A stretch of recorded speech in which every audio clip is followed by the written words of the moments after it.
योएल 2 उसके 12 में योएल नबी इस बात को कहते हैं कि उपवास के साथ रोते पीटते हुए अपने मन को मेरी ओर फिरो। अपने मन के साथ मेरी ओर तुम्हें फिरने की आवश्यकता है। आगे वो इस बात को कहते हैं कि अपने वस्त्र ही को नहीं परंतु अपने मन को फाड़ कर मेरी ओर फिरो। मेरे प्रिय, एक बात आज मैं आपसे करना चाहता हूं कि परमेश्वर कहते हैं कि मेरी ओर फिरो, मेरे पास आओ, मेरे निकट आओ। आज हमें परमेश्वर के निकट आने की जरूरत है। ये जो 40 दिन का लेंट का समय है, आज अपने आप को तैयार करने का समय है कि हम परमेश्वर की ओर फिरें। एक प्रश्न यहां पर आता है कि आज हमें क्यों परमेश्वर की ओर फिरने की आवश्यकता है? आज हमें क्यों परमेश्वर ही की ओर फिरने की आवश्यकता है? मेरे प्रिय, हम एक ऐसे समाज में रहते हैं जहां एक मनुष्य दूसरे मनुष्य को माफ नहीं करता। एक मनुष्य दूसरे मनुष्य को वो क्रोध की निगाहों से देखता है, वो उसका बुरा चाहता है, वो उसको माफ नहीं करता, वो उसके विरुद्ध में षड्यंत्र करता है। थोड़ी सी बात आ जाए तो दरार जो है वो जिंदगी भर की रह जाती है, वो दरार कभी मिटते नहीं है। मनुष्य दूसरे मनुष्य से ईर्ष्या, कपट और बुराई को करता है।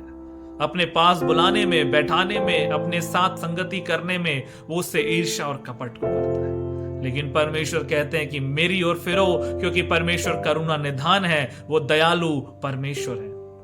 और इसलिए मेरे प्रियो वो कहते हैं कि तुम मेरी ओर फिरो।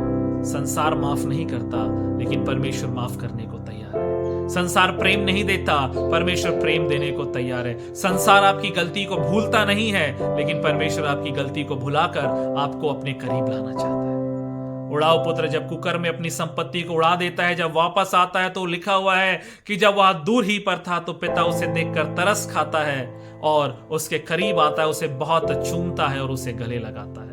मेरे प्रियो, आज आपके और मेरे जीवन के लिए समय है कि आप और मैं अपने जीवन को परमेश्वर की ओर फिराकर परमेश्वर के हम करीबी में लेकर आए।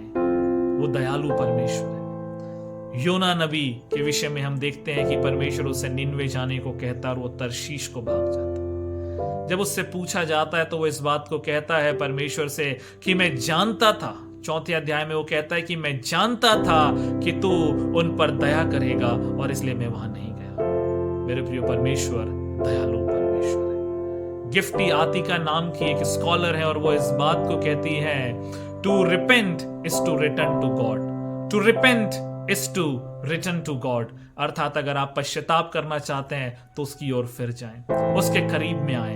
ये लेंट का समय, ये उपवास काल का समय उसकी ओर फिरने का समय है। ये बहुत महत्वपूर्ण है, क्योंकि हमारा परमेश्वर संसार से अलग परमेश्वर है। हमारा परमेश्वर उन मनुष्यों से जो हमें माफ नहीं करते उनसे अलग ईश्वर है। और इसलिए आज हमें ईश्वर अपने परमेश्वर की तरफ मुड़ना है। परमेश्वर इस वचन के द्वारा हम सबों को आशीष दे। आमीन।